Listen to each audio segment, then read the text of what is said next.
नमस्कार दोस्तों, स्वागत है आप सभी साथियों का स्मार्ट स्टडी यूट्यूब चैनल पर। साथियों, आज अब 22 नवंबर 2023 और आज दिल्ली पुलिस कांस्टेबल का एग्जाम था जिसका सेकंड शिफ्ट का पेपर छूट चुका है। तो आज इस वीडियो में आज के सेकंड शिफ्ट में पूछे गए प्रश्न उत्तर को देखेंगे। तो जो साथी लोग पेपर देकर आए हैं वो तो मिला लीजिए, और अगर कोई भी क्वेश्चन याद है तो वीडियो के नीचे कमेंट कर देना। और साथियों, जिनका पेपर अभी आने वाले दिनों में है, साथियों शुरू से अंत तक आपको देखना है, क्योंकि बहुत सारे क्वेश्चंस रिपीट हो रहे हैं और आपके एग्जाम के लिए बहुत ज़्यादा हेल्पफुल होंगे। तो चलिए शुरू करते हैं, देखते हैं आज के सेकंड शिफ्ट में पूछे गए प्रश्न उत्तर। तो सभी से रिक्वेस्ट है, वीडियो को एक लाइक कर दीजिएगा, और वीडियो अगर पसंद आए तो अपने सभी दोस्तों तक जरूर शेयर करिए। और आप में से अगर कोई भी साथी नए हैं तो चैनल को सब्सक्राइब करके बेल आइकन को ऑन कर लीजिएगा, इससे आपको सारे क्लासेस की नोटिफिकेशन आएगी। चलिए तो देखते हैं क्वेश्चन। देखिए, आज के सेकंड शिफ्ट में आपसे जो क्वेश्चंस पूछा गया है उसमें से एक क्वेश्चन है कि सातवाहन वंश का संस्थापक कौन था। तो साथियों देखिएगा, सातवाहन वंश का संस्थापक आपसे पूछा था, इसका करेक्ट आंसर हो जाता है राजा सिमुक।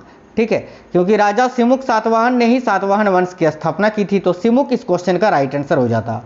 आगे देखिए, एक क्वेश्चन पूछा था संविधान में संशोधन की प्रक्रिया का उल्लेख किस भाग में है। तो देखिए, संविधान में संशोधन की प्रक्रिया का उल्लेख किस भाग में है पूछा था, तो भाग 20 यहाँ आपका करेक्ट आंसर हो जाता। और अगर आपसे अनुच्छेद पूछे तो अनुच्छेद 368 यहाँ आपका करेक्ट हो जाता। देखिए, हालांकि पहले आपसे अनुच्छेद 368 के बारे में पूछ चुका है और आज फिर पूछा था, लेकिन आपसे भाग पूछा था तो भाग 20 होगा। याद रखना, ये जो संविधान में संशोधन की प्रक्रिया है ये साथियों साउथ अफ्रीका के संविधान से लिया गया है। आगे एक क्वेश्चन था, गतका खेल का संबंध किस राज्य से है। तो देखिए, ये जो गतका है साथियों, ये एक युद्ध कला है। क्या है ये? पंजाबी युद्ध कला है, एक पंजाबी युद्ध कला, जिसको मार्शल आर्ट भी कहा जाता है। ठीक है, पंजाब का तो ये इसका करेक्ट आंसर हो जाता पंजाब से, क्योंकि किस राज्य का पूछा था तो पंजाब करेक्ट आंसर हो जाता। आगे तमिलनाडु राज्य का साक्षरता दर आपसे पूछा था कि तमिलनाडु राज्य की साक्षरता दर कितनी है 2011 के जनगणना के अनुसार। तो देखिए, तमिलनाडु राज्य का साक्षरता दर जो है वो है साथियों 80.33%। ठीक है, 80.33%, तो 80.33 यहाँ आपका करेक्ट आंसर हो जाता। देखिए, क्वेश्चन था कि लाल किला का निर्माण किसने कराया था। तो साथियों, लाल किला का निर्माण किसने कराया था, तो शाहजहां ने कराया था, तो शाहजहां करेक्ट हो जाएगा। देखिए, दिल्ली वाला जो लाल किला है ना साथियों, दो लाल किला है, एक तो दिल्ली वाला, तो दिल्ली वाला लाल किला का निर्माण शाहजहां ने करवाया था, और एक लाल किला आपका आगरा में है। ठीक है, तो आगरा वाला अगर आपसे पूछे तो याद रखना अकबर ने, यहाँ पर गलत मत करना। आगरा वाला जो लाल किला है उसका निर्माण मुगल शासक अकबर ने करवाया था, और दिल्ली वाला जो लाल किला है उसका निर्माण साथियों शाहजहां ने कराया था। आगे देखिए, क्वेश्चन था 1904 में बीडी सावरकर, बीडी यानी विनायक दामोदर सावरकर ने किस संगठन की स्थापना की थी। तो साथियों देखिए, 1904 में बीडी सावरकर जी ने अभिनव भारत संगठन की स्थापना की थी, तो यहाँ आपका करेक्ट आंसर हो जाता साथियों अभिनव भारत। एक क्वेश्चन था, देवदासी राष्ट्रीय पुरस्कार किस राज्य सरकार द्वारा दिया जाता है। तो देखिए, देवदासी राष्ट्रीय पुरस्कार के बारे में आपसे पूछा था, जो कि कर्नाटका और आंध्र प्रदेश में जो है दिया जाता है, लेकिन यहाँ पर आपको कर्नाटक आंसर करना था, कर्नाटक को ज़्यादा प्रेफर करना था। ठीक है, तो देवदासी राष्ट्रीय पुरस्कार किस राज्य सरकार द्वारा दिया जाता है, तो यहाँ आपका करेक्ट आंसर हो जाता कर्नाटक।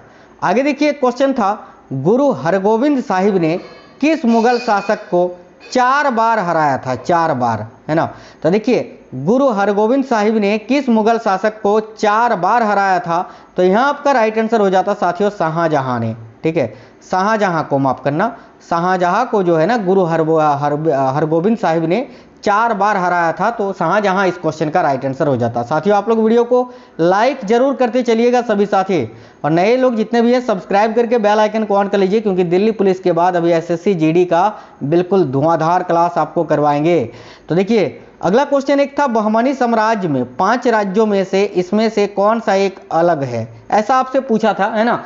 तो देखिए साथियों, आपको छांटना था कि इनमें से कौन सा बहमनी साम्राज्य के 5 राज्य जो स्वतंत्र हुए थे उनमें से एक नहीं है। तो इसका ऑप्शन तो नहीं मिल पाया था, लेकिन आपको इतना बता देते हैं कि बहमनी साम्राज्य से स्वतंत्र होने वाले जो 5 राज्य थे वो कौन कौन थे। एक तो बरार था आपका, एक बीजापुर था, एक अहमदनगर था, एक गोलकुंडा था तथा बीदर था। ठीक है, तो यही में से कोई एक आपका आंसर हो जाता साथियों। आगे एक क्वेश्चन आपसे पूछा था, अनुच्छेद 15 का संबंध इनमें से किससे नहीं है, ऐसा कुछ क्वेश्चन था अनुच्छेद 15। तो देखिए, अनुच्छेद 15 जो है साथियों ये बताता है कि राज्य किसी नागरिक के विरुद्ध केवल धर्म, मूल वंश, जाति, लिंग, जन्म स्थान अथवा इनमें से किसी के आधार पर कोई विभेद नहीं करेगा। तो आपको 3 ऑप्शन दिए हुए थे, एक कोई दूसरा ऑप्शन था। 3 ऑप्शन में से एक 3 ऑप्शन तो आपको इनमें से ही कोई था, जैसे कि धर्म था, मूल वंश, जाति, लिंग, है ना। एक कोई दूसरा ऑप्शन दिया था, वो आपका राइट आंसर हो जाता साथियों, ठीक है। एक क्वेश्चन था, जीव जंतुओं का संरक्षण मौलिक कर्तव्य के किस भाग में है। ये क्वेश्चन बहुत ही डीप पूछा था आपसे। देखिए, जो 11 मौलिक कर्तव्य हैं, जिनको अनुच्छेद 51 का ए का ए, बी, सी, डी इस प्रकार से कुल 11 मौलिक कर्तव्य हैं, तो उसमें से आपसे ये बताना था कि जीव जंतुओं का संरक्षण मौलिक कर्तव्य के किस भाग में है। तो इसका करेक्ट आंसर हो जाता अनुच्छेद 51 ए का जी में, है ना। अनुच्छेद 51 ए का जो जी है साथियों, इसी में जीव जंतुओं के संरक्षण के बारे में बात कही गई है। तो ये आपका करेक्ट आंसर हो जाता। आगे देखिए, क्वेश्चन था, 16 वन किस क्षेत्र में पाया जाता है। तो ध्यान से देखिए, ये जो 16 वन है, ये किस क्षेत्र में पाया जाता है। तो पश्चिमी घाट, पूर्वी घाट इस प्रकार के ऑप्शन थे, तो इसका करेक्ट आंसर आपका हो जाता पश्चिमी घाट में। आगे एक क्वेश्चन था, ऋग्वेद में कितनी पुस्तक हैं। तो देखिए, पुस्तक या मंडल अगर आपसे पूछा था, तो साथियों ऋग्वेद में कुल 10 मंडल यानी 10 पुस्तकों में विभाजित किया गया है ऋग्वेद को। और अगर आपसे सूक्त पूछा था, तो देखिए ऋग्वेद में कुल 1028 सूक्त हैं, ये आपको याद रखना है। लेकिन कहना है कि सर पुस्तक पूछा था, तो पुस्तक यानी मंडल तो कि 10 मंडलों में विभाजित है, ठीक है। एक क्वेश्चन, इनमें से कौन सा राष्ट्रीय जलमार्ग है। तो 2 ही राष्ट्रीय जलमार्ग है, एक तो राष्ट्रीय जलमार्ग संख्या 1 और राष्ट्रीय जलमार्ग संख्या 2, दोनों में से कोई एक आपको ऑप्शन में दिया हुआ होगा साथियों, ठीक है। आगे देखिए, क्वेश्चन था, 2011 के जनगणना के अनुसार किस राज्य का साक्षरता दर सबसे कम है। तो साथियों, अगर ये क्वेश्चन आपसे पूछा था, तो इसका सिंपल ही करेक्ट आंसर आपका हो जाता बिहार का। देखिए, 2011 के जनगणना के अनुसार किस राज्य का साक्षरता दर सबसे कम है, तो बिहार का, और सबसे अधिक अगर पूछे तो केरल का। 3 से 4 क्वेश्चन आज सेकंड शिफ्ट में जनगणना से आपको पूछा गया है। एक क्वेश्चन तो आपसे पूछा था, हरित क्रांति का तात्पर्य क्या है। तो देखिए, हरित क्रांति सबसे पहले आपको बता देते हैं कि 1966-67 में शुरू हुई थी, जिस समय भारत के प्रधानमंत्री लाल बहादुर शास्त्री जी थे, है ना।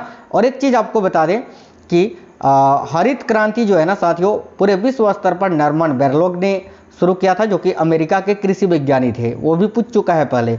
अभी देखो, हरित क्रांति का तात्पर्य जो है, भारतीय कृषि अधिक उपज देने वाले बीज की किस्मों, ट्रैक्टर, सिंचाई सुविधा, कीटनाशकों और उर्वरकों के उपयोग से है। तो इससे संबंधित जो भी आपके ऑप्शन में दिया हुआ था, वो आपका राइट आंसर हो जाता। आगे एक क्वेश्चन ये था कि भारतीय गणराज्य की पहली जनगणना कब शुरू हुई थी। भारतीय गणराज्य की आपसे पूछा था। ये क्वेश्चन काफी फंसाने वाला था, मतलब कि आपसे ये पूछा था कि गणराज्य, भारत जब गणराज्य हुआ, यानी 26 जनवरी 1950 को भारत गणतंत्र हुआ, गणतंत्र या गणराज्य राज्य बना था, तो उसके बाद जो है पहली जनगणना कब हुई थी। तो इसका करेक्ट आंसर हो जाता 10 फरवरी 1951 को। तो आपको केवल ईयर बताना था, तो 1951 करेक्ट हो जाता। हालांकि याद रखना, भारत में पहली बार जनगणना 1872 में लॉर्ड मेयो के समय में हुई थी, और भारत में नियमित जनगणना जो है 1881 में हुई थी लॉर्ड रिपन के समय से। लेकिन भारतीय गणराज्य की पहली जनगणना पूछे तो 1951 आपका यहाँ करेक्ट आंसर हो जाता। आगे एक क्वेश्चन था, हरेला नृत्य। हरेला नृत्य का संबंध भारत के किस राज्य से है। तो साथियों देखिएगा, हरेला नृत्य का संबंध है उत्तराखंड राज्य से। तो इस क्वेश्चन का राइट आंसर आपका हो जाता साथियों उत्तराखंड। आगे एक क्वेश्चन था, भारत के किस राज्य में प्रति व्यक्ति आय सबसे अधिक है। तो देखिए, भारत का वो कौन सा राज्य है जिस राज्य का प्रति व्यक्ति आय सबसे अधिक है। तो मैंने आपको हजारों बार पढ़ाया है साथियों कि गोवा का प्रत्येक इंसान भारत के सभी राज्यों से अधिक पैसे कमाता है। यानी आपसे पूछा था कौन सा राज्य है भारत का जो जहां पर हर एक व्यक्ति सबसे अधिक पैसा कमाता है प्रति व्यक्ति आय, तो ये गोवा का ही है, ठीक है। आगे देखिए, क्वेश्चन था, राज्यपाल किसकी सलाह पर विधानसभा को भंग कर सकता है। ठीक है, तो देखिए राज्यपाल जो होते हैं वो साथियों मुख्यमंत्री की सलाह पर, देखिए मुख्यमंत्री की सलाह पर विधानसभा को स्थगित या भंग कर सकते हैं। तो यहाँ आपका करेक्ट आंसर हो जाता साथियों मुख्यमंत्री की सलाह पर। आगे एक क्वेश्चन था, पटकाई किस राज्य का लोक नृत्य है या उत्सव है। तो देखिए पटकाई जो है ये साथियों असम राज्य से संबंधित है। तो यहाँ आपका इस क्वेश्चन का करेक्ट आंसर हो जाता असम। कंप्यूटर की बात करें साथियों यहाँ तो MS एक्सेल और MS वर्ड से MS वर्ड के 365 से 7 से 8 क्वेश्चन बन रहे हैं। एक क्वेश्चन ईमेल से आपको पूछ ही रहा है डेली, ठीक है। बाकी एक क्वेश्चन प्रोटोकॉल मार्केटिंग से आपसे पूछ रहा है, यानी टोटल आपको जो है 10 क्वेश्चन पूछा जा रहा है और उसमें से 7-8 क्वेश्चन एमएस वर्ड और एक्सेल। आपको केवल एमएस वर्ड और एक्सेल का 365 पढ़ के जाना है। आसानी से आप लोग जो है 6 से 7 क्वेश्चन यहाँ कर सकते हैं इजीली। मैथ और रीजनिंग बिल्कुल सिंपल है, बिल्कुल हलवा इसको बोल सकते हैं, हलवा।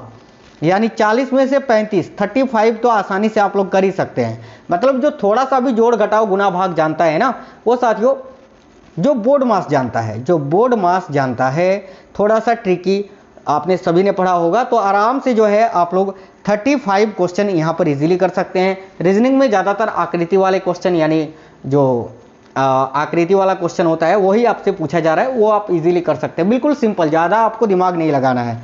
तो सबसे पहले कोशिश करिएगा मैथ और रीजनिंग अटेम्प्ट करें, उसके बाद जो बचा हुआ समय है वहाँ पर जीएस लेना, क्योंकि साथियों जीएस का जो है ना फंडा ये थोड़ा सा उलट पुलट दिख रहा है। मतलब कि जीएस में ज़्यादातर देख रहे हो ना 25-26 क्वेश्चन ही मिल पा रहे हैं हर एक शिफ्ट के, बाकी के क्वेश्चन बच्चे बता ही नहीं पा रहे हैं कि कैसा पूछा है क्या नहीं, है ना। यानी जीएस में 50 में से जो है ना साथियों 30 तक अगर आप लोग कर देते हैं तो बहुत है, 30 क्वेश्चन, ठीक है। 30 प्लस हो गया तो वो प्लस पॉइंट आपका हो जाएगा। लेकिन अगर आप 30 क्वेश्चन कर रहे हैं ना 50 में, तो वो बहुत है, क्योंकि क्वेश्चन बहुत ज़्यादा घुमा के पूछ रहा है जीएस में। तो साथियों आपको क्लास कैसा लगा है जरूर बताइएगा।